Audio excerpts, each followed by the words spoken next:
But why would they not listen to Kamala? I've heard that she's very influential. She's historic. I don't know why they didn't get the memo. Why did they make her border czar? Does your book know? Yeah, it's kind of this was kind of Biden's first attempt to be like, all right, Kamala, you're my buddy vice president. You're going to take one for the team. Here's what we did. I'm putting you in. So I always wondered if that was him sort of being like, I'm going to give you a bad job because I don't really like you. I don't want you to be more like successful than I am. And he knew exactly what he was doing because Obama did the same thing to him. Charlie, I got to stop you there, though. When has anyone ever said that Biden knows exactly what he's doing? Sorry. Maybe in the first few months of his first term. Okay. As what, vice president? As president. Well, at least his team knew, right? Because he's had the same team for decades. We've heard stories. I don't know if got them from Obama, I heard. No, they're his guys. Really? Their team Biden is very strong and very powerful, and they are not beholden to anybody else but their own interests. Like, they aren't even beholden to the Biden family at this point. It's just them. So why did they want, if he was immediately going to stick her with a terrible job trying to rein in the border, not really though if you're a Democrat, why did he select her as VP?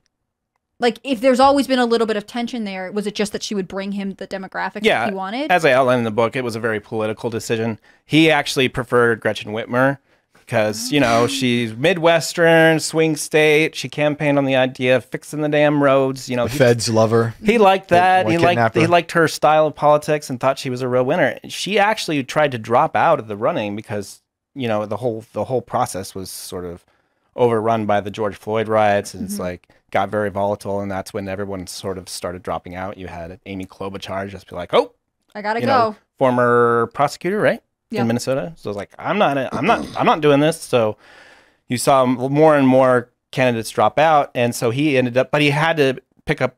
You know, he had vowed to pick a woman vice president, and then ultimately it was clear by the senior advisors that he had to pick a woman of color during this time of racial tension. And he was not doing so good on racial issues. He was going around saying, poor kids are just as smart as white kids, and you're not black out there. You're not black if you vote for Trump. And so, he really had to show that part of his base that he was serious about hearing them and getting a woman of color on the ticket. You know what I was thinking? It's like, it's really funny how the left says these Christians are all super hateful and all that.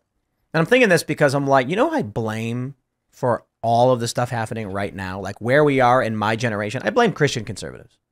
And it's because they're too good of people, and they were very tolerant and accepting to so many really bad people that they kept acting in good faith and allowed these far leftists and communists to infiltrate institutions.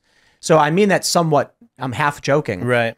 But, 30, 40 years ago, or 50, 60 years ago, when you have a very Christian conservative nation, evil steps in, lies, and being good people, they're like, well, I think we should give these people a fair chance. And now you've got communists running over everything. And even to this day, the Republican Party is still impotent and won't address these things. I mean, Donald Trump gets sued, criminally charged, abused mercilessly in these jurisdictions. Not a single Republican jurisdiction is countering. I mean, maybe there's one or two small ones here or there, but where's West Virginia or Texas? Ken Paxton should file criminal charges against Joe Biden for facilitating human smuggling. Why not? I mean, the charges against Trump are ludicrous. He did not lead an insurrection. Okay, Ken Paxton, file charges against Joe Biden right now for leading an insurrection at our southern border. Use that photo and let them argue he's immune. Whatever. He will have to answer to the Texas legal system. But you know what?